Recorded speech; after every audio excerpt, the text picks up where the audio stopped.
আসসালামু আলাইকুম সুপ্রিয় দর্শক মন্ডলী, আপনাদের সবাইকে আবারও ওয়ালাইকুম আমন্ত্রণ জানাচ্ছি আমাদের বিশেষ লাইভ বা আমাদের ভার্সিটি ঢাকা বিশ্ববিদ্যালয় ইউনিটে যারা শীর্ষ মেধা তালিকায় যাদের অবস্থান আছে সেই সকল কৃতি উদ্ভাসিয়ানদেরকে নিয়ে আমাদের এই বিশেষ লাইভ। এখন আরো চারজন কৃতি উদ্ভাসিয়ান আমাদের সাথে যুক্ত আছে।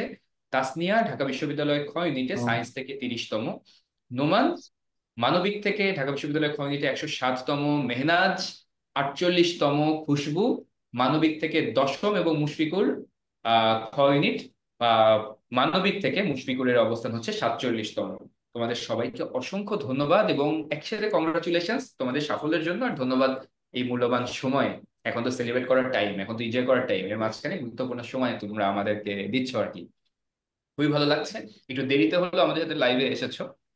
সো একটু দর্শক মন্ডলী আপনাদের জ্ঞাতার্থে জানিয়ে রাখি, এখানে যে শিক্ষার্থীরা আছে তারা সবাই আমাদের ফুল কোর্সের স্টুডেন্ট। এখানে তাসনিয়া, নোমান, মেহনাজ, খুশবু এবং মুশফিক, আমরা দেখতে পাচ্ছি পাঁচজনকে। এই পাঁচজনই আমাদের মানে ভার্সিটি অ্যাডমিশন প্রোগ্রামের ফুল কোর্সের স্টুডেন্ট ছিল। আমাদের সার্ভিস তারা শুরু থেকে শেষ পর্যন্ত, আমাদের ক্লাস ম্যাটেরিয়ালস এক্সাম সবকিছু তারা হচ্ছে রেগুলার অ্যাটেন্ড করেছে। তাদের মুখ থেকেই শুনবো তাদের অ্যাডমিশনের জার্নিটা এবং তাদের সফলতার গল্পগুলো। প্রথমে শুরু করতে চাই আমি। নোমান, ঢাকা বিশ্ববিদ্যালয় ইউনিট মানবিক থেকে 107তম। নোমান, 107তম হইছো, তার মানে টেকনিক্যালি যে কোনো সাবজেক্টে পড়ার মতো তোমার যোগ্যতা আছে ইনশাল্লাহ, যে কোনো সাবজেক্ট নিতে পারবা মন মতো, আল্লাহ যদি ভাগ্যে রাখে। কেমন লাগতেছে, অনুভূতিটা কেমন? আলহামদুলিল্লাহ ভাইয়া, অনেক ভালো লাগতেছে। উদ্ভাসের সাথে আমি এতদিন ছিলাম। উদ্ভাসের ভাইয়ারা এত আন্তরিক ছিল। আমি পরীক্ষা দেওয়ার সময়ও উদ্ভাসের ভাইয়াদের কথা মনে করছি, যে উদ্ভাসের ভাইয়ারা আমাকে এইভাবে বলছে যে ওরা এত ভালো। আমি ওই সময় মনে করছি, আর ওই সময় মনে করি এক্সামটা এত ভালো হয়ে গেছে। আমার অনেক ভালো লাগছে, সত্যি কথা। আমার এটা আমি বলতে চাচ্ছি। চমৎকার। তোমার আসলে অ্যাডমিশনের জার্নিটা কেমন ছিল? মানে এটা কি অনেক বেশি স্ট্রাগলিং ছিল নাকি আত্মবিশ্বাসী ছিল? কেমন ছিল তোমার এই 3 মাস 4 মাস সময়? না ভাই, আমি অ্যাডমিশন জার্নিটা শুরু করছিলাম আমার এইচএসসির সেকেন্ড ইয়ার থেকে। একজন আমাকে বলছিল যে গেল প্রথম থেকেই পড়লে ঢাকা বিশ্ববিদ্যালয়ে চান্স হয়ে যাবে। তারপরে আমি পড়াটা শুরু করি। তারপরে আমি উদ্ভাসেতে যোগাযোগ করি যে মানে খোঁজ নিতে শুরু করি যে কোন কোচিং ভালো হবে। আমি পরে উদ্ভাসে যাই। উদ্ভাসে যায় দেখি যে ভাইয়ারা এত আন্তরিক। যে সবাই তারপরে বললো যে এই বইগুলা দিল, বইগুলা পড়লাম। ওই বই পড়ার পর আমার এত ভালো লাগছে যে আমি বলতে পারবো না। এটাই ভাইয়া। চমৎকার চমৎকার। তোমার মানে আসলে উদ্ভাসের সার্ভিস গুলো তোমার আসলে কেমন লাগছে, এন্ড এর ভিতরে সবচেয়ে ভালো লাগছে কোন জিনিসটা তোমার? আহ উদ্ভাসের সার্ভিস বলতে আমি গেল বইগুলাকেই বলবো যে বইগুলা অনেক ভালো। আমার গেল ওর পরে ওই বই পড়লে আমার মনে হয় না অন্য বইগুলো পড়া লাগে। এত ভালো ছিল। বইয়ের কথাই বলবো। চমৎকার। সর্বশেষ প্রশ্ন ভাইয়া ওর কাছে। নোমান, সামনের বছরগুলোতে যারা তোমার মতো সফল হতে চায় তাদের উদ্দেশ্যে আসলে তোমার পরামর্শ কি থাকবে? আমি বলবো যে প্রথম থেকেই পড়া উচিত, এইচএসসির প্রথম থেকেই। আর যদি একটু লেট হয়ে যায় তাহলে একটু প্রবলেম হয়ে যায়। প্রথম থেকে বেসিকটা ভালো থাকলে মানে যে ওটা ভালো হয়ে যায়, এক্সামটা দিতে ভালো হয়। আর সবসময় আল্লাহর উপর ভরসা রাখতে হবে যে আল্লাহ আল্লাহ আমাকে দিবে, আল্লাহ আল্লাহ আমাকে দিবে, আমি এটাই বলবো। ইনশাআল্লাহ, থ্যাংক ইউ সো মাচ। চমৎকার নোমান, তোমার এই অসাধারণ জার্নিটা আমাদের স্বাভাবিকভাবেই সবাইকে ইন্সপায়ার করবে বলে আমার দৃঢ় বিশ্বাস। আমরা তাহলে এখন চলে যাব মুশফিকের কাছে। মুশফিক, কেমন আছো ভাইয়া? জি ভাই, আলহামদুলিল্লাহ আমি অনেক ভালো আছি। আপনার আচ্ছা, ভালো আছেন? হ্যাঁ আছি আলহামদুলিল্লাহ। ঢাকা বিশ্ববিদ্যালয়ের মতন প্রতিষ্ঠানের মানবিক থেকে 47তম হতে পেরেছো, অভিনন্দন। আসলে অভিনন্দন দিয়েও আসলে শেষ করা যাবে না, তারপরও কেমন লাগছে, তোমার অনুভূতিটা কেমন ভাইয়া? জি আলহামদুলিল্লাহ ভাইয়া, অনেক ভালো লাগছে। আরো ভালো লাগছে এটা ভেবে যে আহ, নড়াইল থেকে আমাদের কলেজের এই পর্যন্ত এটি টেস্ট রেজাল্ট। এবং আমাদের কলেজ থেকে এর আগে এতজন একসাথে ভার্সিটি বা ঢাকা বিশ্ববিদ্যালয়ের বি ইউনিটে চান্স পাইনি। এবং উদ্ভাস থেকে মাশাআল্লাহ, প্রায় 6 জন আমরা আমার ক্লাসমেট আমরা চান্স পেয়েছি। মাশাআল্লাহ, মাশাআল্লাহ। সেলিব্রেট করাটা আসলে এখন একেবারে ফরজ হয়ে গেছে। আসলে একা একা চান্স অবশ্যই। পেলে হয়তো ভালো লাগতো, কিন্তু একসাথে 6 জন চান্স পাওয়ার যে একটা অন্য রকমের আনন্দ। মুশফিক, স্বাভাবিকভাবে বুঝতেই পারতেছি কেমন লাগছে। তো ভাইয়া, তোমার এই অ্যাডমিশন জার্নির গল্পটা যদি আমাদেরকে বলতে, কিভাবে প্রস্তুতি নিয়েছো, কিভাবে করে তুমি আসলে এইখানে আসলে, সেই ব্যাপারটা একটু। অ্যাডমিশন জার্নিতে প্রথম দিকে আমার যে একটা অ্যাজাম্পশন ছিল যে ইংলিশে ভালো করলে ভালো করা যাবে, কিন্তু যেটা নিয়ে আমি খুব বেশি টেরিফাইড ছিলাম সেটা হচ্ছে জিকে। ওকে। কেননা আমার জিকে খুব একটা ভালো হতো না। কিন্তু পরবর্তীতে যখন আমি ম্যারাথন ক্লাসগুলো করেছি, বিশেষত বাবলু ভাইকে অনেক ধন্যবাদ ম্যারাথন ক্লাসগুলো অনেক সুন্দরভাবে নেওয়ার জন্য। প্লাস দেলোয়ার ভাই অনেক ভালো ক্লাস নিয়েছেন তারা, জিকেটাকে সহজ করার জন্য উদ্ভাসকে অনেক ধন্যবাদ।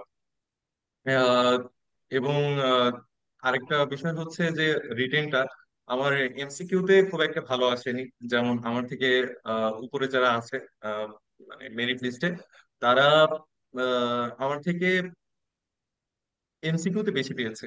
কিন্তু রিটেনটাই আমার ভালো হওয়ার কারণে আমার যে ডিজায়ার্ড সাবজেক্ট ল, এটা আই থিংক আমি পেয়ে যাবো ইনশাল্লাহ। হ্যাঁ, অবশ্যই, ইনশাল্লাহ। আর দ্বিতীয়ত যেটা বিষয় সেটা হচ্ছে আমার অনেক ফ্রেন্ডরাই ঢাকা মুভ করেছিল এবং ওখানে গিয়ে খুব স্ট্রাগল করে লেগেছে তাদের। খাওয়া দাওয়া সংক্রান্ত প্রবলেম বা বাসস্থান সংক্রান্ত প্রবলেম, এটা আমার করতে হয়নি। আমি আমার পরিবারের সাথেই ছিলাম সর্বদা। আহ, আমার মা, আমার বাবা সবাই আমাকে যথেষ্ট সাপোর্ট দিয়েছেন। আহ, এজন্য আমার, আহ, কিছু প্রবলেম আছে যেটা বাইরে গেলে ফেস করতে হয়, সেটা আমার ফেস করতে হয়নি। ওই টাইমটা আমি পড়াশোনার আলহামদুলিল্লাহ। পিছনে দিতে পারছিলাম। এটা তো তাহলে মানে তোমার জন্য স্বাভাবিকভাবে অ্যাডমিশনে বাইরে থেকে মানে পড়াশোনা করার যে কষ্টটা, সেটার থেকে তুমি এত বড় একটা সুযোগ পেয়েছো, আলহামদুলিল্লাহ। মায়ের কাছে থেকে, মায়ের হাতের রান্না বান্না খেয়ে হয়তো তুমি প্রিপারেশন কন্টিনিউ করতে পেরেছো। That's wonderful. Thank you so much Mushfiq. Mushfiq, উদ্ভাসের আসলে কোন সার্ভিসটা তোমার কাছে সব থেকে ভালো লেগেছে, এই ব্যাপারটা একটু তুমি বলো। উদ্ভাসের ম্যাটেরিয়ালস গুলো it's amazing. And there's one more thing, that আমরা প্রত্যেকটা উইকলি আমার জয়েন করা হয়েছে, এবং আমার প্রথম দিকে আমার মধ্যে কনফিডেন্সটা ছিল না যে আমি ভালো করতে পারবো কিনা। কিন্তু প্রথম কয়েকটা উইকলিতে আমার সেন্ট্রাল মেরিট অনেক ভালো হয়, আমার মধ্যে একটা বাহ, কনফিডেন্টলি আমি ঢাবিতে পরীক্ষাটা দিতে পেরেছি যে না, যেহেতু উদ্ভাসে আমি ভালো করছি, অবশ্যই আমার দ্বারা আহ ঢাবিতেও ভালো করা সম্ভব। অবশ্যই অবশ্যই সম্ভব, তুমি করেও দেখিয়েছো, আলহামদুলিল্লাহ। That's wonderful. মুশফিক, ছোটদের, ছোট ভাইয়া আপুদের জন্য তোমার জাস্ট কি পরামর্শ আছে, একদম ছোট করে। ছোট ভাই আপুদের জন্য আমার আহ, এটা পরামর্শ থাকবে যে বেসিকটা ঠিক করার জন্য। যখন বেসিকটা ঠিক থাকে তখন এর উপরে একটা সার্ফেস লেভেলের পড়াশোনা, আহ, মানে যখন টিচাররা কোনো লেকচার দেয় তখন সেটা বুঝতে বেশি সুবিধা হয়। যেমন এক্স্যাক্টলি। ইংলিশটা তারা একটু ভালো করে পড়তে পারে, অথবা জিকেটা প্রত্যেক দিন অ্যাটলিস্ট আধ ঘন্টা বা 1 ঘন্টা একটু দেখলো। এটা তাদের অনেক হেল্প করবে অ্যাডমিশন জার্নির সময়। আমার মতো ভুগতে হবে না, কেননা আমি শেষের দিকে এসে জিকেটা শুরু করেছিলাম।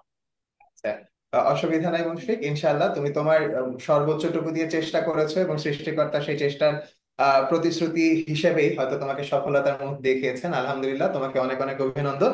আমরা তাহলে এবার চলে যাব খুশবুর কাছে। খুশবু, আসসালামু আলাইকুম, কেমন আছো আপু? ওয়ালাইকুম আসসালাম। জি আলহামদুলিল্লাহ। আচ্ছা, আলহামদুলিল্লাহ। আলহামদুলিল্লাহ। কেমন লাগছে আপু, ঢাকা বিশ্ববিদ্যালয়ের ভর্তি পরীক্ষায় মানবিক থেকে 10ম হয়েছে, লাইক টপ 10, একেবারে ড্রিম, রাইট? কেমন লাগছে, কি অনুভূতি তোমার?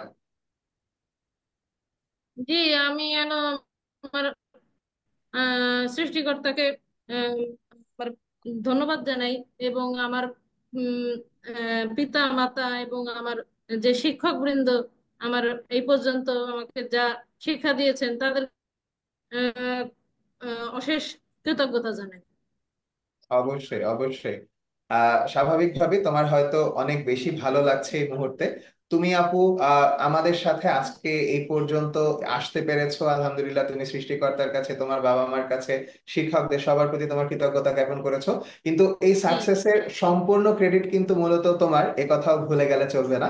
তোমার জার্নিটা একটু আমাদের সাথে শেয়ার করবে, কিভাবে প্রস্তুতি নিয়েছো, কিভাবে কোন জিনিসগুলো মাথায় রেখে তুমি পড়াশোনা করেছো।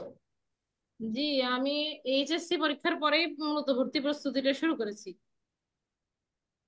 আর এই উদ্ভাসের এইচএসসি ব্যাচে ভর্তি হয়েছিলাম। সেখান থেকে এইচএসসি পরীক্ষার প্রিপারেশন হিসেবে যেসব পরীক্ষা নেওয়া হয়েছে ওগুলো আমি অংশগ্রহণ করেছিলাম। এবং প্রত্যেকটা পরীক্ষার মাধ্যমে মূলত প্র্যাকটিস হয়েছে। এসব প্র্যাকটিসের কারণে আমাদের পরীক্ষায় অংশগ্রহণের যে ভীতিটা ওইটাও অনেকটা কেটে গিয়েছে। বাহ। তারপরে যখন ভার্সিটি ভর্তি হয়েছি তখন উইকলি, ডেইলি এবং এই যে মান্থলি এক্সামিনেশন গুলো, এগুলোতে আমি নিয়মিত অংশগ্রহণ।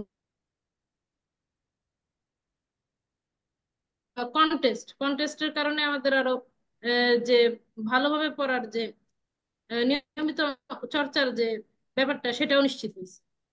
বাহ। এবং মডেল টেস্টে আমি অংশগ্রহণ করেছি, যেগুলো বাহ। ঢাবি ক্ষয়ের অনুরূপ মডেল টেস্ট গুলোতে অংশগ্রহণ করার কারণে মানে ঢাবি ক্ষয়ের প্রশ্ন প্যাটার্ন কেমন হবে সেটা একটা ধারণা হয়েছে। এতে হলো আমাদের ধন্যবাদ, অনেক ধন্যবাদ খুশবু। তুমি একবারে সুন্দর করে গুছিয়ে একেবারে সব বিষয়গুলোই কভার করে দিয়েছো, কিভাবে পড়েছো, কোন বিষয়গুলো তোমাকে সাহায্য করেছে। এখন তাহলে তোমার কাছ থেকে একটাই জানতে চাওয়া, সেটা হচ্ছে তোমার যারা ছোট ভাই আপুরা পরবর্তী বছরে পরীক্ষাগুলো দিবে, তাদের উদ্দেশ্যে হুম তোমার হুম যদি কোনো পরামর্শ থাকে আপু। তাদের উদ্দেশ্যে পরামর্শ থাকবে যে তারা যেহেতু এখন পরীক্ষা দেবে, তারা যদি এইচএসসি মডেল টেস্ট ব্যাচে ভর্তি হয় তাহলে সেটা তাদের অনেকটাই তারা এগিয়ে থাকবে পরীক্ষায়, মেধা তালিকায় অনেকটা এগিয়ে থাকবে এইচএসসি তে, এবং পরবর্তীতে ভার্সিটি খ বা ক তে যারা ভর্তি হবে তারাও ভার্সিটিতে থাকতে পারবে, যেহেতু এখানে নিয়মিত ইনশাআল্লাহ। এক্সাম হয়। এবং এদের টাইম শিডিউলটা খুবই ভালো লাগছে আমার কাছে। এদের মানে শিডিউল, যা মানে শিডিউল থাকে সেটাই শিডিউল, মানে কোনো নড়চড় নেই। এটাই বাহ। আমার বেশি ভালো লাগছে। ধন্যবাদ, অনেক অনেক ধন্যবাদ খুশবু। ধন্যবাদ খুশবুকে। এবার আমরা চলে যাই মেহনাজ, ঢাকা বিশ্ববিদ্যালয় খ ইউনিট 48তম। মেহনাজ, অসংখ্য অভিনন্দন। ওয়ালাইকুম আসসালাম। মেহনাজ অত্যন্ত খুশি। দর্শক মন্ডলী, আমি কেয়ার না করে পারছি না। এবছর যেদিন রেজাল্ট প্রকাশিত হচ্ছে, তো ওই দিন ইফতারের পরে বাসায় চলে যাচ্ছি উদ্ভাস থেকেই, ওর মাঝখানে হুট করে দেখি মেহনাজের টেক্সট যে ভাইয়ার রেজাল্ট প্রকাশিত হয়েছে এবং আমার পজিশন 48তম। আমি সাথে সাথে মাঝ রাস্তা থেকে দৌড় দিয়ে উদ্ভাসে ফিরে এসে বাকি সবার রেজাল্ট চেক করতে বসে যাই। তো মেহনাজ, তোমার সফলতার গল্প দিয়ে এবছরে আমাদের আসলে মানে সফলতার গল্পগুলো শোনার পথ চলা শুরু হয়েছে। তোমাকে অসংখ্য ধন্যবাদ। তো মেহনাজ, কেমন লাগতেছে যে 48তম হয়েছে? আলহামদুলিল্লাহ ভাইয়া, আমি অনেক খুশি, অনেক খুশি, মানে অনেক খুশি। কারণ আমি এই 5টা মাস বলা যায় সেপ্টেম্বরের 4 তারিখ থেকে শুরু হয়, যে পরিশ্রম আমি করেছি, যে কষ্টগুলো আমি করেছি আসলে সেটার ফলাফল আমি পেয়েছি। এবং আরো বেশি ভালো লাগছে, আমরা 4জন ফ্রেন্ড ছিলাম আমাদের কলেজ লাইফ থেকে, আমরা খুবই ভালো ফ্রেন্ড ছিলাম। তো আমরা 4জনই একসাথে ভালো করেছি, আমরা 4জনই যে কোনো আলহামদুলিল্লাহ। সাবজেক্ট, আলহামদুলিল্লাহ, বাহ বাহ, আলহামদুলিল্লাহ। মানে চমৎকার। খুশি দ্বিগুণ না 4 গুণ হয়ে গেছে। আমরা 4জনই অনেক ভালো করেছি এবং একসাথে ভালো করেছি। খুবই ভালো মাশাআল্লাহ। লাগছে। আলহামদুলিল্লাহ, আলহামদুলিল্লাহ। চমৎকার। তো তোমার এক্সপিরিয়েন্স কেমন ছিল অ্যাডমিশনের? আমার এক্সপিরিয়েন্স ভাইয়া ছিল অসাধারণ, কিন্তু আমি আমার নিজের উপর অনেক প্রেশার নিয়েছিলাম। সত্যি বলতে আমি এইচএসসি এবং এসএসসি ছোট থেকে আমি একটু ফাঁকিবাজ টাইপেরই ছিলাম। মানে খুব কম পড়ে কিভাবে ভালো করা যায় আমার থেকে মনে হয় আর কেউ ভালো জানে না। খুব টেকনিক্যালি আমি কম পড়ে ভালো করতাম। কিন্তু এইচএসসির পর থেকে আমার রিয়েলাইজেশনটা আসে অ্যাডমিশনটা এরকম না, আমাকে অনেক কষ্ট করতে হবে। আমি অন্য যা যা করতাম, আমি হচ্ছে ছবি আঁকাতাম, আমি ডিবেট করতাম, অন্য অর্গানাইজেশনে কাজ করতাম, আমি সবকিছু টোটালি অফ করে দিই। ইভেন আমি আমার ফ্রেন্ডদের সাথে ঘুরতে যাওয়া পর্যন্ত অফ করে দিই। আমি রাত 4টা পর্যন্ত পড়তাম, তারপরে তো মানে সব এক্সাম গুলো দিতাম, সবকিছু একদম মানে আমি খুব কষ্ট করেছি। এবং বলা যায় যে আমার অ্যাডমিশন জার্নি যেহেতু 4 তারিখ থেকে শুরু হয়েছিল উদ্ভাসের অনলাইনের মাধ্যমে, তো আমার মেইন ফোকাস ছিল আমার অফলাইন উইকলিতে ভালো করতে হবে। আমাদের অনলাইনটা যেহেতু 7 দিন আগে আগে এবং অফলাইনটা যেহেতু 7 দিন পরে পরে যায়, আমি কি করতাম, আমার হচ্ছে অফলাইন উইকলিতে ভালো করার জন্য আমি অফলাইন ক্লাসগুলো খুব মনোযোগ দিয়ে করতাম। তার পাশাপাশি আমি অনলাইন ক্লাসগুলো করে ফেলতাম, পড়তাম না, জাস্ট অনলাইন ক্লাসগুলোতে করে রাখতাম। জাস্ট শুনতাম যে কি কি টপিক পড়ানো হচ্ছে, বা জাস্ট একটা আইডিয়া থাকতো। পরবর্তীতে যখন সেগুলো অফলাইনে আসতো সেগুলো আমি রিভিশনের মতো হয়ে যেত আমার কাছে একদম। তো আমি তখন সেটা পড়ে আমি অফলাইন উইকলিতে বসতাম, এবং এটাতে আমার মানে আমি সারা অ্যাডমিশনটা এভাবেই আসলে পড়েছি, এবং আলহামদুলিল্লাহ আমি ভালো ফলাফল করেছি। মাশাআল্লাহ, অর্থাৎ অনলাইন অফলাইন দুইটাকে একদম সুন্দর আমি সমন্বয় করে একসাথে পড়েছো। দুইটাই একসাথে আমি খুব সুন্দর মতো ব্যালেন্স করতে পেরেছিলাম আলহামদুলিল্লাহ। তো আমার আলহামদুলিল্লাহ। খুবই মানে খুব রুটিন মাফিক আমি চলতে পেরেছি মানে আল্লাহর ইচ্ছায়। Wow, wow. ওকে, চমৎকার। এমনিতে তোমার এই প্রিপারেশনে তুমি তো খুব ব্যালেন্স করছো, বাট উদ্ভাসের ক্লাসগুলো তোমাকে কিভাবে আসলে এখানে কন্ট্রিবিউট করেছে? খুব সংক্ষেপে আচ্ছা, যদি বলতে। আমি তো মূলত ভাইয়া উদ্ভাসের যে আউটলাইন ছিল আহ, সেগুলোই ফলো করেছি। আপনারা যতটুকু পড়াতেন, যতটুকু কোর্স আউটলাইন ছিল একটা ক্লাসে, আমি সেগুলোই কমপ্লিট করতাম এবং সেটাই আমার রুটিন ছিল। আমি সেভাবেই পড়াশোনা এগিয়েছি এবং সেভাবেই রিভিশন দিয়েছি। তো আর উদ্ভাসের যে বইগুলোর কথা বলতে চাই, আমি না বললে আসলে আমার পাপ হবে, সেটা হচ্ছে টেক্সট ইনসাইট যে বইটা, ইংলিশের একটা মাস্টারপিস ছিল। মানে আমি এই বইটা নিয়ে যে এত খুশি এবং এই বইটা পেয়ে যে আমি এতটা ভালো লাগছে যে এরকম একটা বই আসলে হতে পারে। এবং পরবর্তীতে যে আমাদের ঢাকা ভার্সিটির দুইটা রিটেন বই ছিল, সেগুলো আমি পুরো মনে করেন অনেকবার প্র্যাকটিস করেছি এবং এতবার প্র্যাকটিস করেছি যে আমার পুরো দুইটা খাতা শেষ হয়ে গেছে, মানে নিজে নিজে আমি প্র্যাকটিস করেছি। এবং আমাদের যে উদ্ভাসের সবচেয়ে বড় বিষয় যেটা, আমরা প্রথম থেকেই রিটেনটা সমানভাবে প্র্যাকটিস করি। মানে ডে ওয়ান থেকে শুরু করে একদম লাস্ট ডেট পর্যন্ত, অনলাইনে বলেন ভাইয়া, হচ্ছে অফলাইনে বলেন, আমরা এত পরিমাণ রিটেন এক্সাম দিয়েছি। তো মানে রিটেন এক্সামের প্রতি যে কোনো একটা ভয় মানুষের থাকে, সেটা আমার কোনোদিনই ছিল না। আলহামদুলিল্লাহ, আমি রিটেনে আমার আশানুরূপ ফলই পেয়েছি। আমি বাবলা স্যারকে বলেছিলাম যে আমি রিটেন হবে 26 অথবা 27 থাকবে, আমার 27.5 আছে। তো আমি খুবই খুশি আছি। What a prediction! মানে নিজেকে ওভার এস্টিমেট না করা, আন্ডার এস্টিমেট না না করা, করা, মানে একদম একদম পারফেক্ট। ইভালুয়েট। চমৎকার, চমৎকার মেহনাজ। লাস্ট, তুমি এত পরিশ্রম করছো, বাট জুনিয়রদেরকে কি পরামর্শ দিবা? আমার জুনিয়রদেরকে যেটা বলার আছে ভাইয়া, যাদের টার্গেট ঢাকা বিশ্ববিদ্যালয়, তাদেরকে এটা মাথায় রাখতে হবে যে ঢাকা বিশ্ববিদ্যালয় কখনো কোনো ভর্তি পরীক্ষায় সাবজেক্ট স্পেশালিস্ট নেয় না। তিনটা সাবজেক্টে যারা ভালো করতে পারবে, ব্যালেন্স রাখতে পারবে, তারাই আসলে একটা আশানুরূপ ফল করতে পারবে। কারণ আমার একটা ফ্রেন্ডের মার্কস অনেক ভালো ছিল, কিন্তু সামহাও ওর ইংলিশ এমসিকিউতে 4.5 চলে আসে। ও ঢাকা ভার্সিটিতে অনেক ভালো করার মতো স্টুডেন্ট ছিল। তো আমি এটাই বলবো, সবকিছু যাতে সমানভাবে গুরুত্ব দেয় এবং রিটেন নিয়ে যাতে খুব একটা ভয় না হয়, কারণ রিটেনের কোশ্চেন খুব একটা আহামরি কঠিন কখনোই হয় না। এবং আমি আমার জুনিয়রদেরকে এটাই বলবো, উদ্ভাস শুরু থেকেই তিনটা সাবজেক্টের প্রতি সমানভাবে গুরুত্ব দেয়। কেউ যদি উদ্ভাসের মানে একদম ডে ওয়ান থেকে শুরু করে লাস্ট ডে পর্যন্ত আমার মতো ফলো করে, তাহলে তার প্রত্যেকটা মানে সাবজেক্টের ব্যালেন্স থাকবে, প্রত্যেকটাতে ব্যালেন্স মার্ক থাকবে এবং আশা করছি ভালো ফলাফল হবে। ইনশাআল্লাহ। থ্যাংক ইউ মেহনাজ, চমৎকার। তোমার সাথে আরো কথা হবে ইন ফিউচার। ততক্ষণ পর্যন্ত ধন্যবাদ। তাসনিয়া, জি, কি আসসালামু অবস্থা, আলাইকুম কেমন ভাইয়া। আছো? ওয়ালাইকুম জি, আসসালাম। আলহামদুলিল্লাহ। আচ্ছা, বলো। অনেকক্ষণ ধরে তো সবার অনুভূতি শুনছিলে, তোমার অনুভূতি কেমন? কেমন লাগতেছে এখন? আসলে ঢাকা বিশ্ববিদ্যালয়ে চান্স পাওয়ার পরে এটা অনুভূতি তো আর কাউকে বলে প্রকাশ করা সম্ভব না। একদম। যখন থেকে রেজাল্ট দিয়েছে তারপর থেকে যে একটা মানে আশপাশ থেকে সবার মানে আমার বাবা মা যে বলতে পারছে সবাইকে খুব গর্বের সাথে যে আমার মেয়ে ঢাকা বিশ্ববিদ্যালয়ে চান্স পেয়েছে এবং এরকম একটা পজিশন নিয়ে মাশাআল্লাহ। মানে সে বাবা মার ওই প্রাউড ফেসটা দেখা আসলে অন্য রকমের একটা ফিলিং, তাই না? যে মানে এটাই নিজের তো ভালো লাগা লাগতেছে, সেটা তো অবশ্যই আছেই, পাশাপাশি আব্বু আম্মুকে এত খুশি হতে দেখতে পারাটা আসলে অনেক বড় সৌভাগ্যের বিষয়। এবং এটা যে কত বড় প্রাউড মোমেন্ট আমাদের সন্তানদের জন্য, আসলে আমরা যখন বাবা মাকে প্রাউড করতে পারি, খুব স্বাভাবিকভাবে অন্যরকম একটা ফিলিং আমাদের ভেতরে কাজ করে।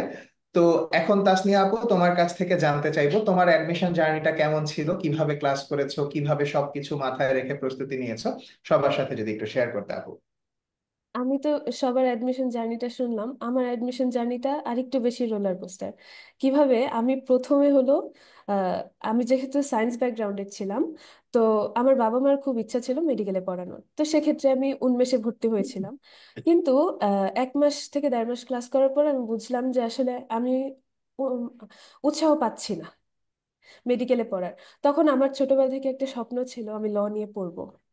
তো ওকে। তখন আমি আমার বাসায় মানুষদেরকে জানাই এবং আমার বাবা মা শুরু থেকে সাপোর্টে ছিলেন আলহামদুলিল্লাহ। যে তোমার যেটা ইচ্ছা তুমি সেভাবে আগাও। তো তারপরে আমি তো এসএসসি থেকে এসএসসি এইচএসসি মডেল টেস্ট থেকে শুরু করে উদ্ভাসের সাথে আছি। তো ব্রাঞ্চে এসে আমি যখন জানালাম তখন সেখান থেকে থেকে আমি বি ইউনিটে হলো শিফট করে চলে আসো। কোর্সে শিফট করেছি। এখন আমি আমার জার্নিটা শুরু হয়েছে 1.5 মাস পরে। আমি মোটামুটি 1.5 থেকে 2 মাস সময় পেয়েছি। তো সেক্ষেত্রে প্রথমে আগের ক্লাসগুলা কভার করা খুব কঠিন একটা বিষয় ছিল। সেক্ষেত্রে ম্যারাথন ক্লাসগুলা খুব বেশি হেল্প করেছে। মানে ম্যারাথন বাহ। ক্লাসগুলা আমি একটু মানে করে আ- এগিয়ে যেতে পেরেছি এবং যেখান থেকে আমি ধরেছি সেই ক্লাসগুলো আমি করতাম, তার সাথে আগের ক্লাসগুলো করতাম কারণ আমার এগুলো কভার করা লাগবে। তারপরে আহ, একটা জিনিস যেটা উইকলি এক্সামগুলো সারা সপ্তাহের ডেলি যদি আমি গোলস ফিল আপ করতে নাও পারি, উইকলির আগে যেই সিলেবাসটা আমার উইকলি এক্সামের জন্য বরাদ্দ ছিল পুরাটা আমি ভালো করে করেছি, যাতে পরবর্তীতে আমি রিভিশন দিতে গেলে আমি একবার দেখলে যাতে আমার মনে থাকে। ওয়ান্ডারফুল, সেক্ষেত্রে ওয়ান্ডারফুল। উইকলি এক্সাম গুলো যখন ভালো হওয়া শুরু করে, তো উইকলি এক্সাম ভালো হলে মান্থলি গুলো এমনিই ভালো হবে, কারণ আমার তো প্রিপারেশন আছে। হয়ে তো যাচ্ছে, হ্যাঁ। সেক্ষেত্রে উইকলি, মান্থলি এবং রিসেন্ট নিয়ে খুব ভালো একটা ধারণা ছিল, এবং ইংলিশে আমার একটু কনফিডেন্স আগে থেকে ছিল। আহ, আহ, আমি হলো ক্যাডেটে ছিলাম, দেন জেএসসি দিয়ে শিফট চলে করেছি। এসেছিলেন। জি, আচ্ছা। সেক্ষেত্রে আহ, ইংলিশের যে গাইডটা বিশেষ করে উদ্ভাসের প্রচুর সাহায্য করেছে। ইংলিশে টোটালি কনফিডেন্ট হয়ে গিয়েছিলাম যে আমার রিটেনে খুব ভালো আসবে, এবং এমসিকিউতে আমার 15-14টা এমসিকিউ একদম কারেক্ট ছিল, আরেকটা আমি ওয়ান্ডারফুল। ফিক্স নেইনি। তো হ্যাঁ। সেক্ষেত্রে বলবো, এবং বাবলা ভাইয়ের যে ম্যারাথন ক্লাস, বলার কিছু নাই, বাবলা আসলে ভাই। একবারে টোটালি ক্লিয়ার হয়ে যাওয়ার মতো। সেক্ষেত্রে এটাই বলবো যে প্রস্তুতিটা যেখান থেকেই হোক, আমি যদি খুব ডেডিকেশন আমার থাকে, সেক্ষেত্রে আমার ভালো করাটা সহজ। আমি সেটা যেখান থেকেই নেই, আমি 1-1.5 মাস আগে থেকে শুরু করে আমার এই পজিশন, আমি আসলে পরীক্ষা দিয়ে বুঝতে পেরেছিলাম 100-র ভিতরে আসবে, এইভাবে ভালো হয়ে যাবে, আসলে এটা কল্পনার উপরে। আলহামদুলিল্লাহ। তাসনিয়া, অসাধারণ, অসাধারণ তোমার এক্সপিরিয়েন্স এবং তোমার এই রোলার কোস্টার জার্নির শেষে তুমি সফলতায় পৌঁছাতে পেরেছো, এটা তোমার এবং আমাদের সবার জন্য অনেক বেশি গর্বের একটা বিষয়। তো তাসনিয়া, তোমার উদ্দেশ্যে তোমার যদি কোনো কিছু বলার থাকে, তোমার যারা ছোট ভাইয়া আপুরা পরবর্তী বছরগুলোতে ভর্তি পরীক্ষা দিবে তাদের ব্যাপারে তোমার কি পরামর্শ, সেটা তুমি একটু শেয়ার করে থাকো। এটা হলো, প্রথমেই বলবো যে আমি যদি পিছিয়ে গিয়ে থাকি, আগের ক্লাসগুলো আমার করা না হয়ে থাকে, আমি যে কোনো জায়গা থেকে শুরু করে ভালো করতে পারি। এটা আমি এক্স্যাক্টলি। যেখান থেকে শুরু করি, আমার যদি ডেডিকেশন থাকে যে আমি পড়বো, আমি পারবো, সেক্ষেত্রে করা সম্ভব। এবং উদ্ভাসের যে অফলাইন, অনলাইন এবং যে পরীক্ষার যে সিস্টেম, আমি একবার অফলাইনে পরীক্ষা দিতে পারছি, আমি অনলাইনে পরীক্ষা দিতে পারছি, এটা খুব বেশি হেল্প করেছে। কেউ যদি উদ্ভাসের সাথে যুক্ত থাকে প্রথম থেকে, সেক্ষেত্রে আরো ভালো একটা রেজাল্ট করা সম্ভব, খুব ভালো ইনশাআল্লাহ। একটা রেজাল্ট করা সম্ভব। উদ্ভাসের প্রত্যেকটা সার্ভিস, বিশেষ করে ম্যারাথন ক্লাসগুলো অসাধারণ ছিল। তারপর আমার কোনো কোয়েশ্চেন থাকলে আমি যে কোনো টাইমে হলো আমি ওয়েবসাইটে কোয়েশ্চেন করতে পেরেছি, আনসার পেয়েছি, এবং তাৎক্ষণিকভাবেই সেক্ষেত্রে বলা যায় যে গাইডলাইন উদ্ভাস বেস্ট ছিল। Thank you so much Tasnia, wonderful. তোমার জার্নি এবং পরামর্শ সবকিছুই হয়তো পরবর্তী পরীক্ষার্থীদেরকে অনেক বেশি অনুপ্রেরণা যোগাবে। তো সবার সাথে কথা হলো, কথা বলে আমরা অভিভূত তোমাদের এই জার্নির একটা ছোট্ট অংশ হতে পেরেও আমরা আসলে তোমাদের আনন্দটা ভাগাভাগি করতে পেরে আমাদের কাছে আসলে অসাধারণ একটা অনুভূতি হচ্ছে। তোমাদের সবার সামনের দিনগুলো যেন আরো আরো অনেক বেশি সাফল্যমণ্ডিত হয়, তোমরা সৎভাবে নিজেদের প্রতিটা পরিস্থিতিতে, জীবনের প্রতিটা ধাপে যেন সফলতার এই ধারাবাহিকতা অব্যাহত রাখতে পারো, সেই আশা আমরা অবশ্যই করবো। এবং তোমাদের জন্য অসংখ্য দোয়া থাকবে। এখন সামনের দিনগুলোতে বিশ্ববিদ্যালয় জীবন শুরু হওয়ার আগে যেভাবে করে নিজেদের এই সময়টাকে এনজয় করা যায়, একটা অবশ্যই ফ্রুটফুল কোনো কিছুতে, প্রোডাক্টিভ কোনো কিছুতে তোমরা তোমাদের সময় ব্যয় করবে এবং আমাদের সাথে সব সময় যোগাযোগ রাখবে, এবং ইনশাআল্লাহ তোমাদের সাথে ভবিষ্যতে আবারও কখনো না কখনো কথা হবে। তো সেই পর্যন্ত সবাই ভালো থেকো, সুস্থ থেকো। তোমাদের আবারও সাফল্য কামনা করে আমরা আজকের মতো শেষ করছি। আসসালামু আলাইকুম। তোমাদের সাথে আমাদের পথ চলা কেবল শুরু। সামনের দিনগুলোতে আমরা যুক্ত থাকবো তোমাদের সাথে, যে কোনো বিপদে আপদে আমাদেরকে পাশে পাবে। তোমাদের জন্য শুভকামনা রইল। আল্লাহ হাফেজ, আসসালামু আলাইকুম।